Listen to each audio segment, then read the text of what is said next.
میں کہتا ہوں اگر ماں باپ کا حق کوئی جانے حق تو سوچے کہ آپ کے لیے میں جان بھی دے سکتا ہوں. چند محلے کی اور ادھر ادھر کی لڑکیوں کے پسند آنے پر اتنے ماں باپ کے ساتھ بغاوت. سنو، اگر ماں باپ خوش نہیں تو شہادت کے بعد بھی جنت نہیں ملنا. جب ماں باپ کی ناراضگی کی وجہ سے شہید ہو کر بھی جنت نہیں مل سکتی تو ماں باپ کو ناراض کر کے اپنی پسند کی لڑکیوں سے شادی کرنے والوں تمہیں کبھی خوشی نہیں مل سکتی. نہیں مل سکتی خوشی. جاؤ لکھ لو، اگر کرنا ہی ہے پہلے راضی کرو ماں باپ کو، ان کے پیر پکڑو. میں تو کہتا ہوں میری قوم مسلک اعلی حضرت کا نعرہ لگا رہی ہے برسوں سے، لیکن مسلک اعلی حضرت کو ہم نے کتنا سمجھا. فکر رضا دیکھو، امام احمد رضا لکھتے ہیں، کیا لکھتے ہیں؟ فرماتے ہیں کہ ماں باپ سے بات کرنے کے آداب میں سے ایک ادب یہ ہے کہ ایسے ہی بات مت شروع کر دیا کرو، جا کر کے پہلے ان سے اجازت لو. ماں باپ کی آداب ہیں اہل سنت میں. ہمارا ہی مسلک تو پورا کے پورا ادب ہے. الدین کلہ ادب. ہمارے یہاں جتنا ادب ہے ان کا اتنا ادب کا ہے. کہا ماں باپ سے پہلے اجازت لو بات کرنے سے پہلے، اور اگر وہ اجازت دے تو ایسی بات کرو جیسے غلام اپنے آقا سے بات کرتا ہے. آج تم ماں باپ سے نوکروں کی طرح بات کرتے ہیں، نوکروں کی طرح انہیں ڈرا کے رکھتے ہیں. مجال ہے باپ بیٹے کے سامنے کوئی مشورہ دے دے، مجال ہے ماں بہو کے سامنے کوئی بات کر دے. یہ حالات ہیں. اور میرے آقا نے فرمایا قیامت کی نشانیوں میں سے ایک نشانی یہ ہے کہ اولاد ماں باپ کو غلام بنا کے رکھیں گے. حدیث پاک کا مفہوم ہے ماں باپ کو اولاد غلام بنا کے رکھیں گے. دوستوں سے تو محبت ہوگی، ماں باپ سے اتنا پیار نہیں ہوگا. کہاں ہے؟ تباہی کے سوا کچھ نہیں، بربادی کے سوا کچھ نہیں. اپنے ماں باپ کی قدر کرو. میرا دل اس پر بڑا جو ہے وہ پھیلتا ہے، اور میرے دل کا درد کہ میں چونکہ آپ کے سامنے رکھنا چاہتا ہوں. بڑی باتیں ذہن میں آتی ہے، لیکن خیال آتا ہے کہ کہیں طبیعت پہ بار نہ ہو، سردی تکلیف نہ پہنچائے، تو جلدی سے مخدوم صاحب کی بات پوری کروں. لیکن یہ میں نصیحت کے قابل نہیں، لیکن ایک نصیحت آپ کو کرتا ہوں. اگر دنیا اور آخرت کی کامیابی چاہتے ہو تو اپنے ماں باپ کے ساتھ وفا کرو، ان کو خوش کرو. ہاں اگر ماں باپ خلاف شریعت کوئی کام کہے اس وہ نہیں ماننا، لیکن اس میں بھی ان کو جھڑکنا نہیں، تڑکنا نہیں، زور سے نہیں چلانا. خیال کرنا کوئی خوشی نہیں ہے، کوئی خوشی ان کے دامن میں کوئی خوشی نہیں جن کے دامن میں ماں باپ کی دعا نہیں. پہلے ماں باپ کی دعا لو، یہ بڑی چیز ہے. مخدوم صاحب کو دوستوں نے کہا کہ نہیں چلو گے علی؟ کہا کہ ان پڑھ رہیں گے. ماں کا کہنا توڑ کے نہیں آئے. بس صبح ہوئی، دوستوں تو چلے گئے علم حاصل کرنے کے لیے جس کو جہاں جانا تھا. صبح ہوئی، سمندر کے کنارے دیکھا ایک بڑے خوبصورت سے شخص ہے. انہوں نے کہا علی ادھر آؤ. انہوں نے سلام کیا. آپ میرا نام جانتے بزرگ؟ میں نے کبھی آپ کو دیکھا نہیں. تو کہا میں خضر ہوں. میں خضر ہوں، اور تو نے ماں کی فرما برداری کر کے رک گیا. اللہ کو تیری ادا اتنی پسند آئی کہ اب اللہ کا حکم ہے کہ میں تجھے علم پڑھانے کے لیے آیا کروں گا. لیکن مجھ سے وعدہ کرو، توجہ، مجھ سے وعدہ کرو یہ بات کسی سے کہو گے نہیں. اگر کہہ دیا تو دوسرے دن سے میں نہیں آؤں گا. ٹھیک ہے. روز آتے پڑھتے، کوئی محدث سے پڑھ رہا ہے، کوئی شیخ الحدیث سے پڑھ رہا ہے، کوئی کسی سے، لیکن ماں کا فرما بردار خضر سے پڑھ رہا ہے. یہ ماں باپ کی دعا ہے، ماں باپ کی دعا کی برکت ہے. پھر کیا ہوا؟ اللہ اکبر.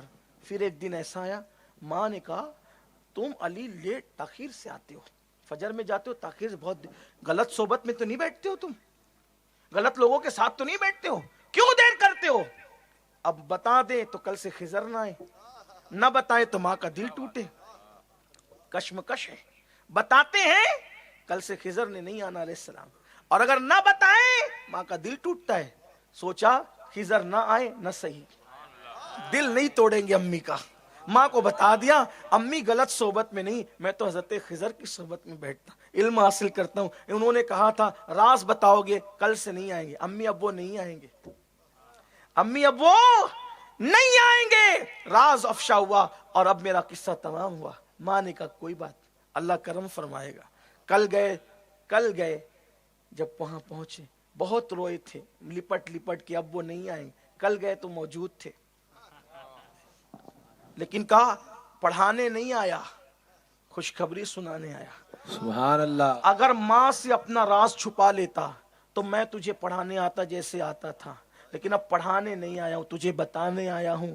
ماں کا کو سے تو نے راز نہیں چھپایا نا، تو اللہ نے پھر میری محتاجی بھی تیری ختم کر دی، اور تیرے سینے کے اندر اللہ نے خود علوم اڈیل دیے ہیں۔ سبحان اللہ۔ اللہ نے علم ڈال دیا تیرے سینے میں، اللہ نے علوم ڈال دیے۔ دیکھو یہ ماں سے وفا کا بدلہ۔ تھوڑی تکلیف آتی ہے، بوڑھوں کو سنبھالنا سب کے بس کی بات نہیں، یہی تو بات ہے۔ ہمارے بچپن میں جب ہم بے عقل تھے ماں باپ نے سنبھالا، اب وہ جب بوڑھے ہو گئے انہیں سنبھالو، نہیں سنبھالو گے مرتے وقت کلمہ بھی نہیں آئے گا، عذاب قبر کا شکار ہو جاؤ گے۔ اللہ تعالیٰ میری قوم پہ رحم فرمائے، گفتگو کے درمیان کوئی غلطی ہو تو اللہ معاف فرمائے، ہم سب کو عمل کی توفیق دے۔ استغفر اللہ ربی ان ربی لغفور الرحیم وما علینا الا البلاغ۔ السلام علیکم۔